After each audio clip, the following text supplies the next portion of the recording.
Bueno, es bueno volver de vez en cuando a casa y ver tantos rostros conocidos y amigos y queridos. Hoy es un sábado especial porque mañana,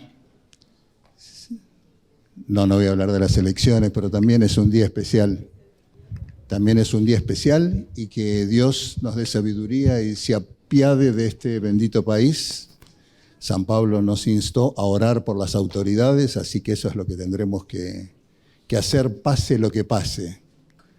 Pero mañana se cumplen 179 años del chasco de 1844, que fue el puntapié, dio inicio, ¿no? Gracias a un grupo de personas que no se quedaron con el chasco, sino que trataron de interpretarlo en las Escrituras, dio inicio al movimiento adventista. Y además es un sábado especial porque en este momento hay hermanos nuestros en Ucrania y en Rusia, en Israel y en Palestina, que están sufriendo. Y yo los invito a orar por ellos y también a volver a estudiar Daniel, los capítulos 11 y 12. A lo mejor vamos a entender un poquito mejor lo que está pasando y podemos recibir ánimo y esperanza. Sabía que se acercaba el momento del desenlace, para eso había venido. Pero no era la hora todavía. Por eso, junto con sus más cercanos, sus amigos, se fue lejos, tan lejos como le era posible. Se apartó de la civilización y se aproximó en la región del norte a una ciudad que se llamaba Cesarea de Filipo. No entró en la ciudad. Los evangelios nos dan pequeños detalles que completan la historia. Dice que fue hasta la ciudad, pero no entró, y andaba recorriendo las aldeas junto con sus discípulos, fuera de los límites de Judea, fuera de los límites de Israel, muy al norte, más allá del mar de Galilea. Israel es una franja, ¿no? Angosta, pero larga.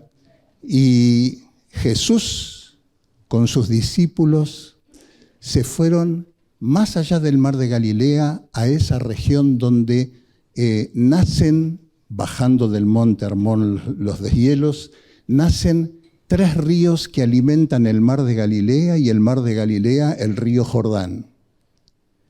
Estaba allí lejos para no irritar, no molestar a quienes lo perseguían antes de que llegara el tiempo, pero ya faltaba muy poco. Saben que esa región es la que hoy se conoce como la triple frontera de Israel, Siria y Líbano. En ese lugar donde hoy sobrevuelan misiles, ¿no? Y sabiendo que se acercaba el momento y con las dudas que le provocaba, la ansiedad que le provocaba su humanidad plena, Jesús se aparta a orar con sus discípulos y les hace una pregunta. Una pregunta que salía del fondo de su corazón, de su necesidad en esa hora. El día de su bautismo, unos 3 años y poco antes, el Padre le había confirmado a Jesús, el Hijo del Hombre, que Él era el Mesías. Cuando estaba en las aguas, una voz desde el cielo que algunos testigos oyeron dijo: Este es mi Hijo amado, este es el Mesías. Tiempo después, en el monte de la Transfiguración, el Padre había repetido la frase. Había dicho, este es mi Hijo amado en quien tengo complacencia. 2 veces el Padre se lo había confirmado, pero su humanidad débil lo ponía frente a un momento de mucha ansiedad. Por eso, pensando en los beneficiarios de su misión, Jesús le pregunta a sus discípulos. Mateo, capítulo 16, versículo 13. Preguntó a sus discípulos, ¿quién dicen los hombres que es el Hijo del Hombre? Marcos, capítulo 8, lo recuerda así. ¿Quién dicen los hombres que soy yo? Y Lucas, en el capítulo 9, recuerda la pregunta, ¿quién dice la gente que soy yo? Los hombres, la gente, ¿qué dicen los que he venido a salvar? ¿Quién soy? Vale la pena. Estoy a punto de enfrentar el sufrimiento. ¿Por quiénes? ¿Qué creen ellos de mí? Y la respuesta de los discípulos fue, según Marcos, unos Juan el Bautista, otros Elías y otros algunos de los profetas. Según Mateo, unos Juan el Bautista, otros Elías, otros Jeremías o alguno de los profetas. Según Lucas, unos Juan el Bautista, otros Elías y otros algún profeta que ha resucitado. Ninguno, todos lo veían como alguien especial, pero ninguno lo estaba reconociendo como el Mesías, el que había venido a salvarlos. No se ponen de acuerdo, y difícil que se pusieran de acuerdo, porque ni siquiera los judíos y los israelitas se ponían de acuerdo con respecto de quién era el Mesías. Miren, los sacerdotes de la tribu de Leví, necesariamente descendientes de Aarón, oficiaban los servicios del templo. Todo lo que sucedía en el templo apuntaba al Mesías. Todos los servicios del templo tenían relación con el Cordero que venía a morir y con su sangre. Pero el significado de los rituales se les había oscurecido. Hace poco hablaba con un amigo judío y le hablé del Cordero y los servicios del santuario. Él me dijo, no, eso es de la época tribal, cuando Israel era una nación tribal, ¿no?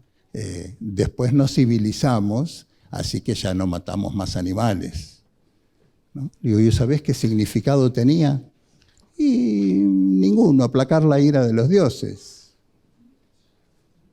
Los sacerdotes en la época de Jesús tampoco sabían ni entendían qué es lo que estaban haciendo, porque cuando tenían el cordero en sus manos, lo único que se les ocurría, lo último que se les ocurría era pensar en el Mesías. Ellos no querían un Mesías que viniera a morir, querían un Mesías que viniera a rescatarlos del poder de los romanos. Mientras tanto estaban bastante acomodados, porque mientras no levantaran mucha polvareda, los romanos los dejaban practicar libremente su religión y junto con la religión tenían un cierto liderazgo político sobre el pueblo de Israel. Los sumos sacerdotes Anás y Caifás se llevaban bien con los romanos por conveniencia, estaban cómodos, desde el templo ejercían un liderazgo religioso y político, y a pesar de la opresión de los romanos, se movían con soltura, vivían con cierta comodidad. El sumo sacerdote era el presidente del Sanedrín, mucho no le interesaba el tema del Mesías, a menos que el Mesías viniera a liberarlo de los romanos y toda esta situación cómoda mejorase más aún. Los levitas eran los responsables de la acción social en favor de los menos favorecidos, administrando los depósitos de alimentos desde las ciudades de refugio, y al igual que los sacerdotes, esperaban un Mesías que los liberara de la opresión romana. Los ancianos eran laicos prominentes, formaban parte del Sanedrín junto con los sacerdotes. El Sanedrín era el órgano rector de ese estado que funcionaba como un estado, aunque estaba bajo el yugo de otra nación. Soportaban la dominación romana porque los invasores les daban cierta facilidad de movimientos, y si no fuera porque tenían que pagar impuestos a los romanos, estaban bastante cómodos, pero si llegaba el Mesías, que fuera para darles la libertad total. Había algunos profetas, la Biblia recuerda a Simeón y Ana en el templo, a quienes llama profeta y profetisa. Los escribas eran los maestros, doctores de la ley, enseñaban en las sinagogas, estaban encargados de la enseñanza de la ley y al igual que los demás, no entendían un Mesías que viniera a morir, solo entendían un Mesías que viniera a salvarlos de la dominación política de los romanos. Los herodianos, a quienes se menciona varias veces en los evangelios como preguntándole a Jesús, apoyaban al gobernador Herodes, que no era romano, pero había sido puesto por los romanos, un títere de los romanos. Aparentemente no era ni una secta religiosa, ni un partido político, sino un grupo de judíos que apoyaban a Herodes. Otros más que entendían al Mesías solo en sentido político. Los celotes decían: la razón de que vivamos oprimidos es que somos pusilánimes y cobardes. Si tuviéramos valor para sublevarnos y empezar una rebelión violenta, Dios nos daría una victoria. Dios nos dará el poder, como se lo dio a David, para enfrentar a Goliat. Planteaban una lucha armada, eran sediciosos, se preparaban en las sombras hasta que llegara la eventual posibilidad de tomar el poder por la fuerza. Uno de los discípulos de Jesús era celote, Simón el cananeo o Simón el celote. Los saduceos, que también se enfrentaban a Jesús con sus preguntas capciosas, habían tomado su nombre de Sadoc, un sacerdote de la época de Salomón. Integraban este grupo algunas familias sacerdotales dirigentes, las familias de los grandes comerciantes y los hacendados más ricos. Solo creían en el Pentateuco, en los 5 libros de Moisés, no creían en el resto. Por eso se ceñían estrictamente a las normas del Pentateuco, y como en el Pentateuco nunca se menciona la resurrección, no creían en la resurrección de los muertos. Por eso lo enfrentaron a Jesús con una pregunta capciosa cuando le dijeron: esta mujer que tuvo varios maridos, cuando resucite, ¿con cuál de los maridos va a continuar en la vida eterna? ¿Se acuerdan de esa pregunta? No creían en la resurrección y quisieron tomarlo desprevenido. Los fariseos, a estos los conocemos, constituían el grupo religioso más poderoso, eran muy estrictos en su obediencia de la ley, obedecían todas las tradiciones, las que estaban en la Torá y las que se habían inventado, aparentaban rigor y austeridad, pero esa misma ley que defendían y proclamaban, trataban de evadirla por todos los medios.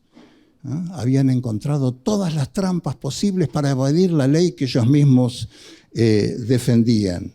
Esperaban un gran legislador que los liberara del yugo romano e impusiera la observancia obligatoria y estricta de la ley en Israel. Los publicanos eran los recaudadores de impuestos. Había un sistema algo así como de licitaciones. Roma licitaba la recaudación de impuestos y los publicanos le cobraban a sus hermanos para darle el dinero a los romanos, pero como no había facturas, parece que cobraban según la cara del cliente, ¿no? Y lo que sobraba iba para casa. Zaqueo, después de encontrarse con Jesús, recuerdan, dijo que iba a devolver si había robado 4 veces tanto. Y el pueblo, formado por agricultores, criadores de ganado, pescadores, artesanos, constructores, en ellos están los dos polos. Algunos ignorantes por confiar en sus dirigentes, otros entendidos por no hacerlo. Ustedes recuerdan que en el nacimiento de Jesús, los entendidos eran unos pastorcitos que estaban cuidando sus ovejas, ¿no? Pero que estaban conversando entre ellos sobre las profecías que estaban a punto de cumplirse de la venida del Mesías. Los entendidos eran unos sabios que vinieron de otro país, no fueron los sacerdotes. Los entendidos fueron una profetisa y un anciano que esperaban en el templo el cumplimiento de las promesas. No todos estaban en oscuridad. Había muchos que estaban en la luz, tenían luz. En el momento de la crucifixión, el ladrón en la cruz recibió una vislumbre del Mesías. Un centurión romano que estaba al pie de la cruz escuchando a Jesús dijo, este verdaderamente es el Hijo de Dios. Dios siempre tiene un remanente, un grupo pequeño, una minoría de entendidos en los tiempos y en su palabra. Entonces, respondiendo por todo este pueblo, los discípulos le dicen a Jesús qué opinan de él, y Jesús les hace una pregunta. ¿Y ustedes quién dicen que soy? Lucas lo recuerda, ¿y vosotros quién decís que soy? Igual lo recuerda Marcos. Mateo dice, ¿quién soy yo? Vosotros, ¿quién decís que soy? Y esta pregunta que Jesús le hace a sus discípulos atraviesa los tiempos y las culturas y llega hasta nosotros directamente hoy para interpelarnos. La pregunta es, ¿quién dices tú que es Jesús? ¿Quién es Jesús para ti? Creo escuchar mi Salvador, mi Redentor, mi abogado, mi amigo. ¿Me ayudan? Gustavo es el médico de los médicos, Jesús. Orlando diría, mi amigo. ¿Quién es Jesús para ti? ¿Quién es? ¿Cómo lo entiendes?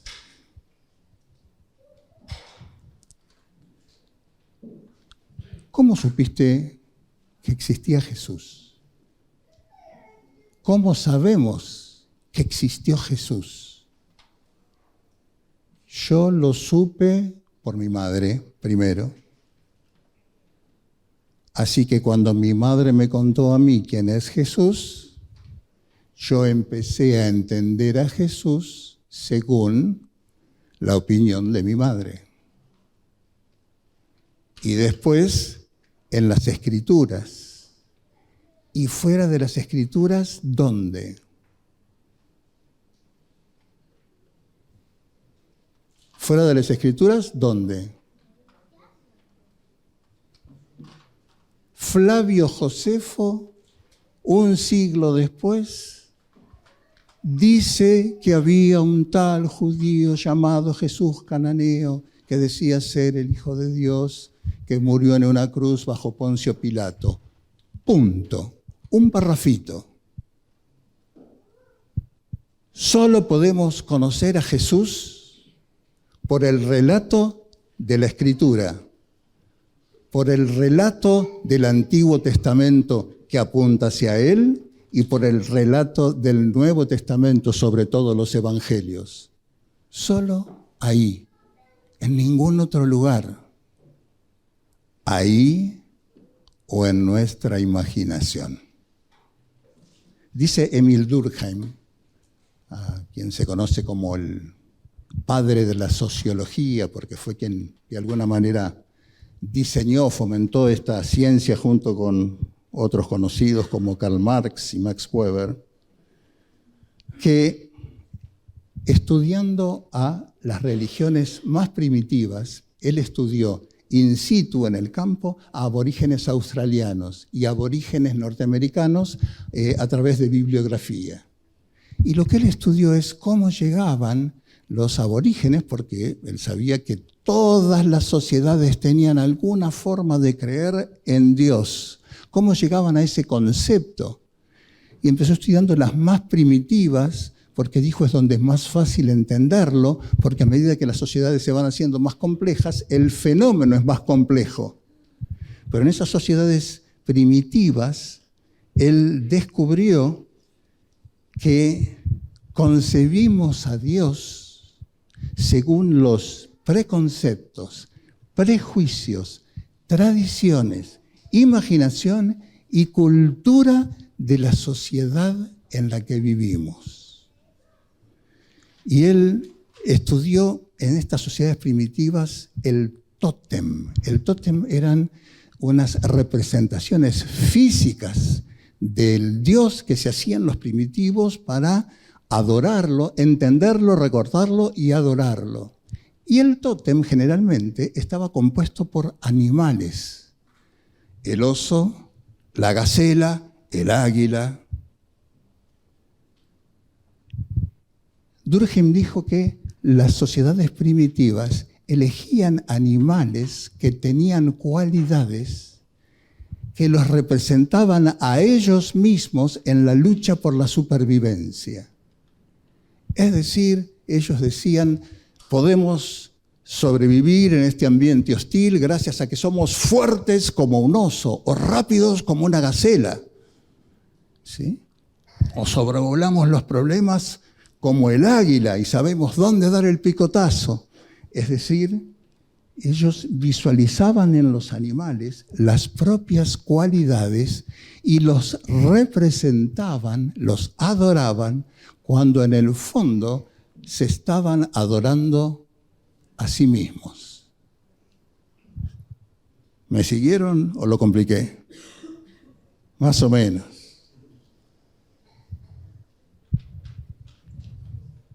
Los dioses paganos no eran distintos, ¿no?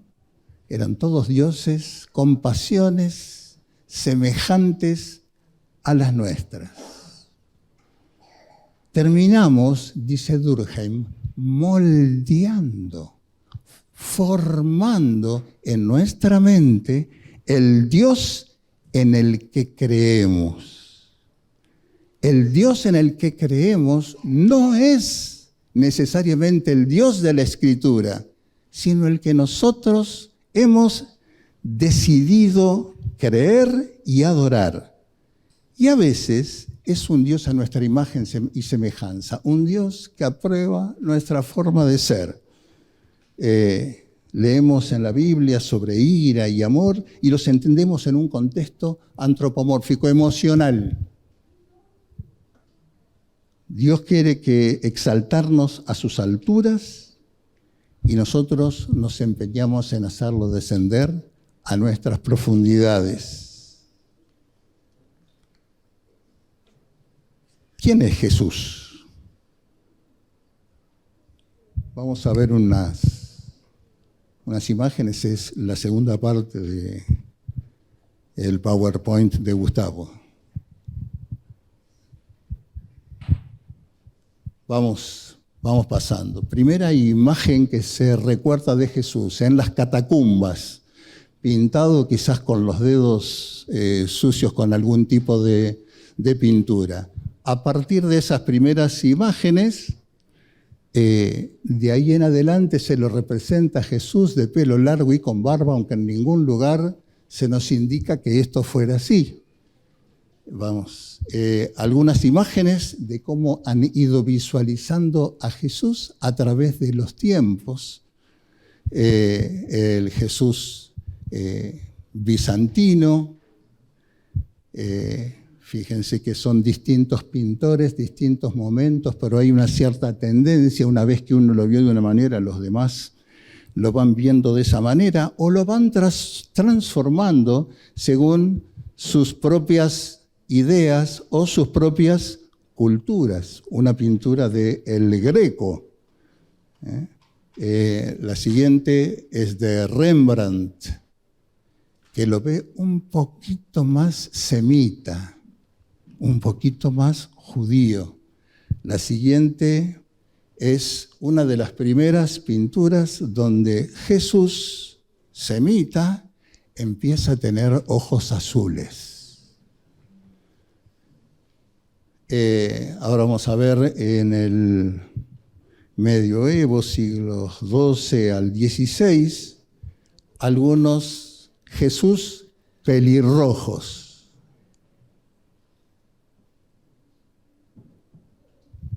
Una época en la que Jesús cobra otro color de cabello.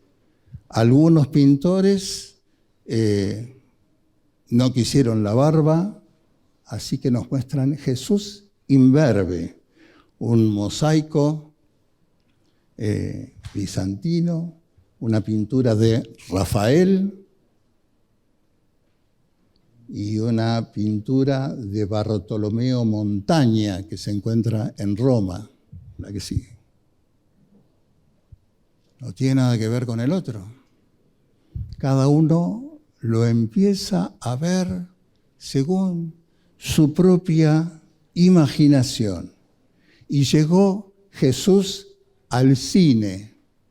Estuve buscando para hacer esto y me encontré tantas películas sobre la vida de Jesús que hizo Hollywood que yo no tenía idea. Cientos, pero tomé algunas de las más.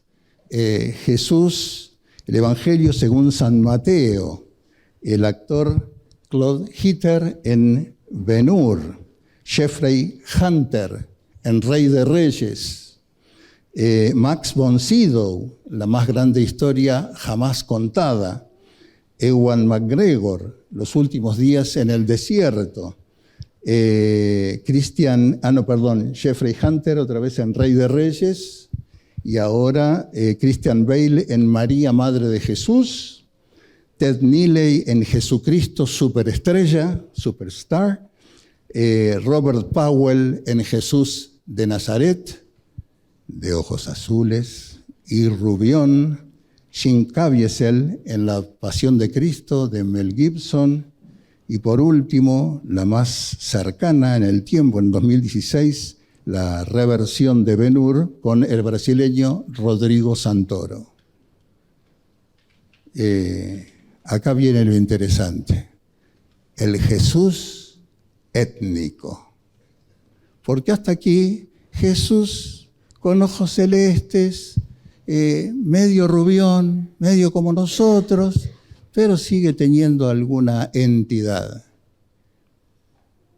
Pero si nos vamos a China, ¿cómo representa el bautismo de Jesús un pintor chino?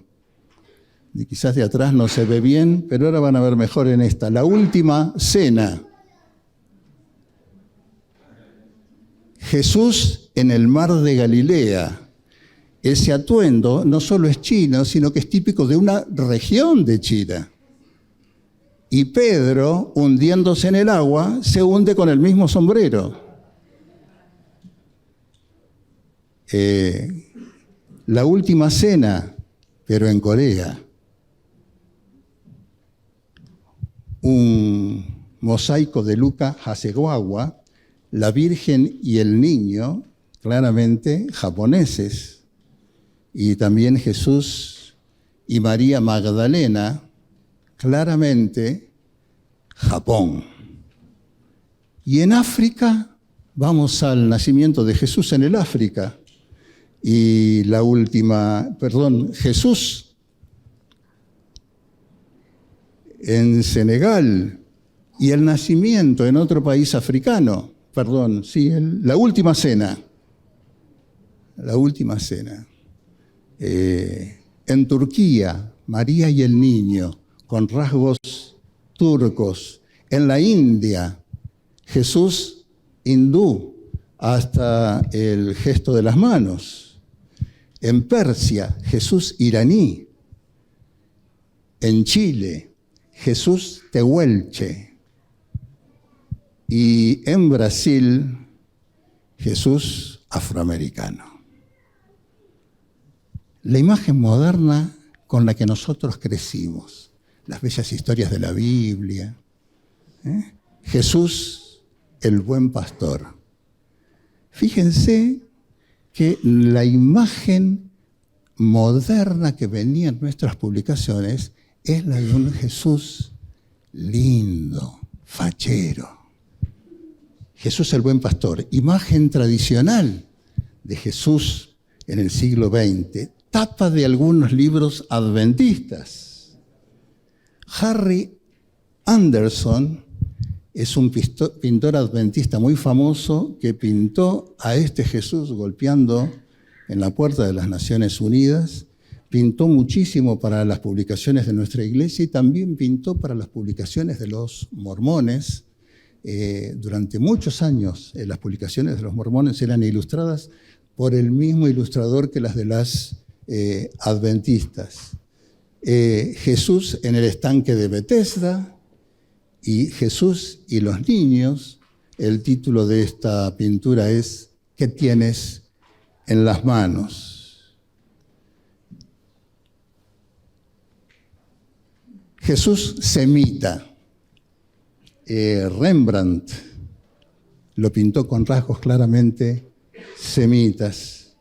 En el siglo XV, Leonardo da Vinci, la siguiente, Leonardo da Vinci también nos muestra un Jesús con rasgos semitas, y tenemos aquí a Bas Uterwijk, quien haciendo un estudio con inteligencia artificial, llegó a la conclusión de que el rostro de Jesucristo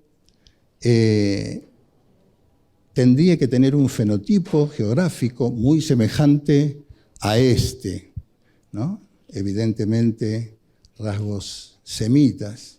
Y en el siglo XXI, vamos a la siguiente, no se asusten, Richard Neve logró una imagen generada por computadora a partir del análisis forense de un cráneo de un judío del siglo I. Y tomando el cráneo, fueron a partir de la computadora desarrollando la imagen que tendría un judío de esa época.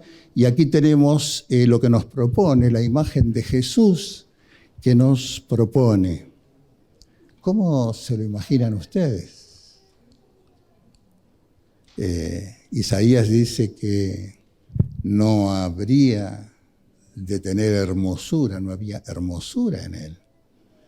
Elena de White, antes de pasar a la siguiente, la dejamos un segundito. Elena de White visitaba a una familia, Kellogg Norton, y una niña de esa familia dejó escrito un testimonio personal en 1935 en el que recuerda que cuando era niña, los esposos James y Ellen White visitaban con frecuencia su hogar y Elena de White decía, cada vez que miraba un cuadro que ellos tenían en la sala, ella decía, es la imagen que más se parece al Salvador tal como me ha sido mostrado en visiones. Nos dice que era así, pero que era lo más parecido. Y la imagen que estaba en la pared era esta.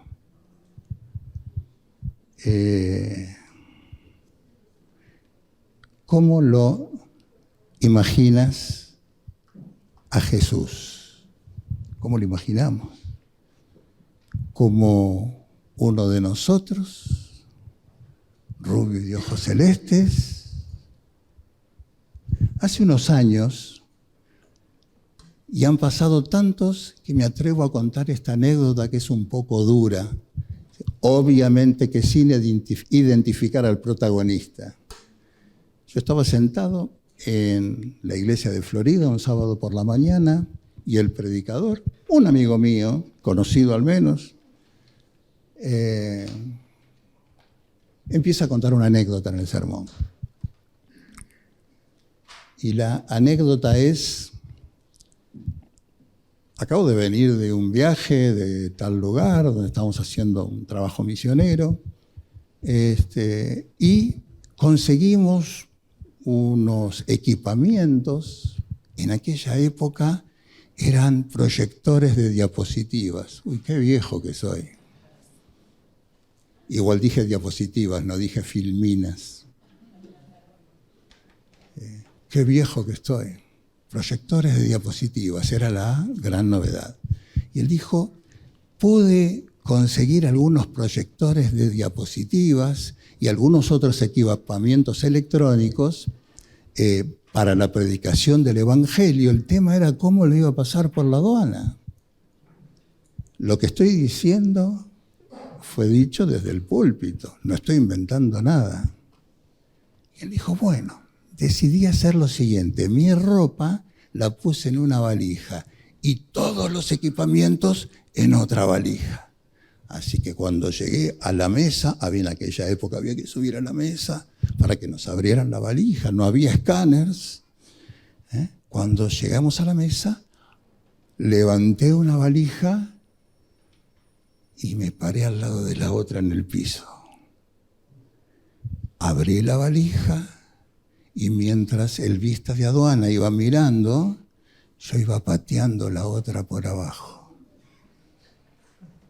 La fui sacando de la mesa. Cuando el vista de aduana terminó, me cerró la valija, gracias, agarré la valija, junté la otra y me fui.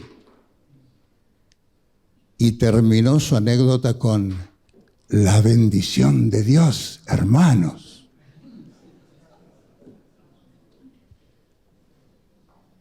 Puede haber dicho: no hay un amén para eso. A ver. Yo hablé después con él y le dije: fulano, ¿crees que Dios bendice el contrabando, el engaño, la mentira? Y él me dijo: es que eran materiales para hacer la obra de Dios. Y yo le dije: ¿no dijo Jesús que a Dios lo que es de Dios y al César lo que es del César? ¿Será que el Dios en el que nosotros creemos es un Dios que nos creamos a nuestra imagen, semejanza, un Dios cómodo que aprueba nuestra manera de ser? Incluso nuestras debilidades, y que hace la vista gorda con mucha liberalidad. ¿Cuál es el Dios en el que creemos? Bien, cuando era niño, puedo fecharlo a esto porque recuerdo dónde vivía en esa época y viví hasta los 9 años. Así que tenía 9 o menos de 9, 8. Recuerdo que en un cumpleaños me habían regalado una pistolita de juguete. Y mi mamá, cuando vio que me entregaban la pistola, no, eso viene para acá. Y le dijo a la señora: mi hijo no juega con armas. En ese momento, claro, le estoy hablando a personas que viven en el siglo XXI, esto es del siglo pasado.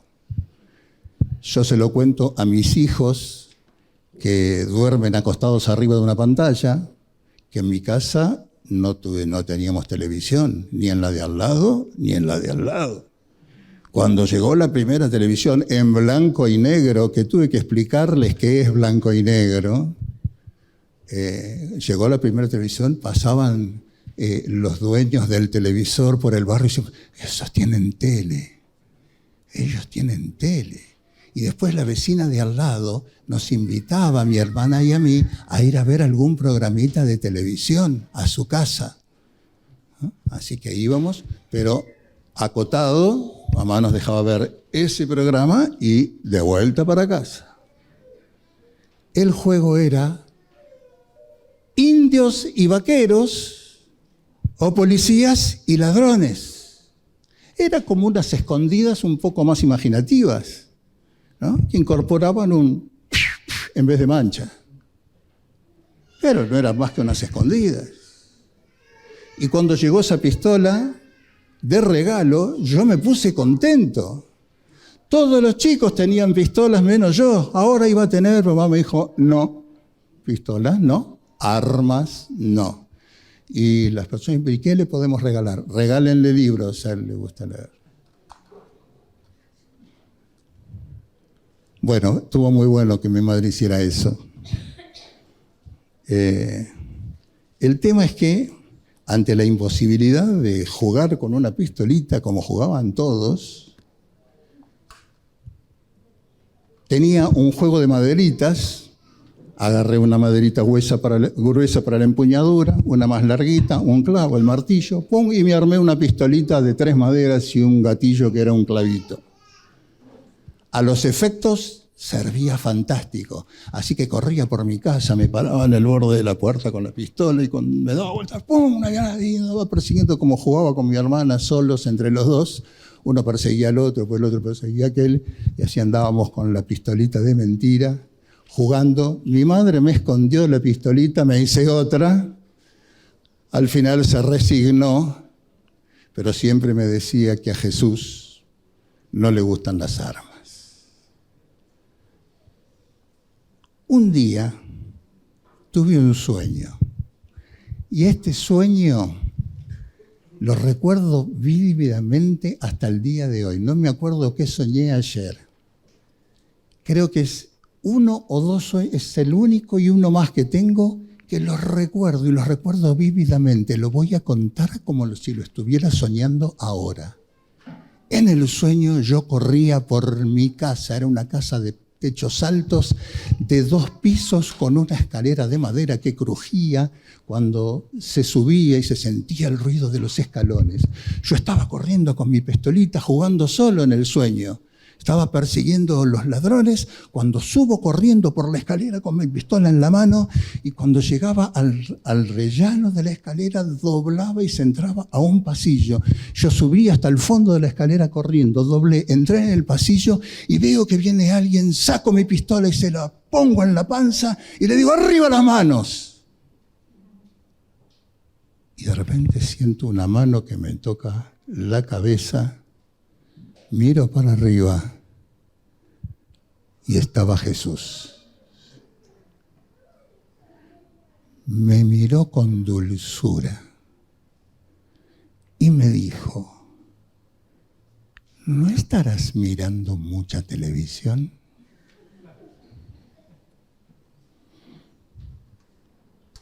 Yo no sé si fue un sueño como cualquier otro, pero lo recuerdo hasta el día de hoy. Quizás tuve una revelación. No lo sé. No me quiero poner en profético. Pero sé que en ese momento tuve una visualización de Jesús absolutamente distinta de la que había tenido hasta ese momento. No me reprochó, me acarició, me habló con ternura, no evadió el tema. Ni me mencionó la pistolita, pero me hizo un diagnóstico. Y desde entonces, por eso yo creo que fue una revelación. Esa ha sido mi imagen de Jesús siempre. Ahora, ¿cuál es nuestra imagen? ¿Cuál es nuestra imagen de Jesús? ¿Es la imagen que nos hemos inventado o la obtuvimos en las Escrituras? Vosotros, ¿quién decís que soy? Y Pedro le respondió diciendo, tú eres el Cristo. Lucas dice, tú eres el Cristo de Dios. Mateo dice, tú eres el Cristo, el Hijo del Dios viviente. Jesús estaba necesitando una reafirmación de la misión que estaba por cumplir, y las palabras de Pedro son bálsamo para el alma. Y él le dice, bienaventurado eres, Simón, hijo de Jonás, porque no te le reveló carne ni sangre, sino mi Padre que está en los cielos. ¿Quién es Jesús para mí? ¿Quién es Jesús para ti? ¿Es un Jesús basado en tus prejuicios y preconceptos? ¿Un Jesús que se amolda a nuestros deseos y concupiscencias? El Jesús de la Biblia es el Jesús de la Biblia al que accedemos por la intervención del Espíritu. Es que hasta el Jesús de la Biblia necesita la interpretación del Espíritu, la iluminación del Espíritu Santo, para evitar las lecturas parciales y prejuiciadas. Jesús ante la mujer pecadora le dice, ni yo te condeno, vete y no peques más. Hay teólogos que leen la primera frase y se olvidan de la segunda. ¿No? Algunos entienden, ni yo te condeno, y entonces, como falta una parte, y esa parte les gusta y les viene bien, leen, Jesús vivió una vida santa para que tú no tengas que vivir en santidad, Jesús vivió una vida de obediencia para que tú no necesites obedecer. Pero en realidad significa, murió en una cruz para que tú no tengas que morir la muerte segunda. Algunos se quedan con el ni yo te condeno. Otros se olvidan del ni yo te condeno y se abrazan al no peques más. Fariseos, legalistas, perfeccionistas, conservadores. De acuerdo con nuestros preconceptos, nos cuesta leer lo que dice el texto, no lo que nosotros queremos que diga. Y ahí dice el texto, ni yo te condeno, perdón por la fe, vete y no peques más, obediencia por gracia. Y los cristianos y adventistas tenemos una misión para este tiempo, y la misión es leer el texto completo. ¿Quién es Jesús? ¿Quién es Jesús para ti? El Creador, lo dijo Juan, sin Él nada de lo que es hecho fue hecho. El Señor, el Salvador, el Redentor, abogado, sumo sacerdote, Hijo de Dios, pero también el Hijo del Hombre. La roca eterna, la piedra angular, el lirio de los valles, la rosa de Sarón, el deseado de todas las naciones. Es el Hijo de Dios que voluntariamente habitó entre nosotros para ser el Hijo del Hombre. Es el Cordero de Dios que murió la muerte eterna que nos correspondía para que podamos tener la vida eterna que le corresponde a Él. Es el que ascendió a los cielos a ministrar en nuestro favor. Es el que prometió volver a buscar a los suyos. Es aquel cuyo advenimiento esperamos, verdad que enfatizamos, por eso somos adventistas. Es el mismo Jesús que ascendió a los cielos y de allí vendrá. Y aunque se demore, no se turbe vuestro corazón, porque cumplirá su promesa. No es producto de nuestra imaginación, es el que se encuentra en las Sagradas Escrituras y el Espíritu que fue enviado para recordarnos a Jesús. Quiero recordarte ahora una invitación que viene directamente de Él. Está en el libro del Apocalipsis y dice: he aquí estoy a la puerta y llamo. Si alguno oye mi voz y abre la puerta, entraré a él y cenaré con él y él conmigo. Está a la puerta y llama. Si oyes mi voz y abres la puerta, tú tienes que oír, tú tienes que abrir Él va a entrar. En esta mañana quiero invitarte a aceptar esa invitación, que sé que ya la has aceptado, por eso estás aquí, pero a renovar el compromiso con el Jesús de las Escrituras, el que llama a la puerta de tu corazón porque quiere tener una comunión de fe contigo. Quiere estar en tu corazón. ¿Y qué es eso? San Pablo dijo que Cristo habita en nuestros corazones por la fe. Habite Cristo por la fe en vuestros corazones. En esta mañana quiero invitarte a renovar ese compromiso, a aceptar una vez más ese llamado, a abrir la puerta y dejar que Cristo sea el Rey en tu vida. Que Dios te bendiga.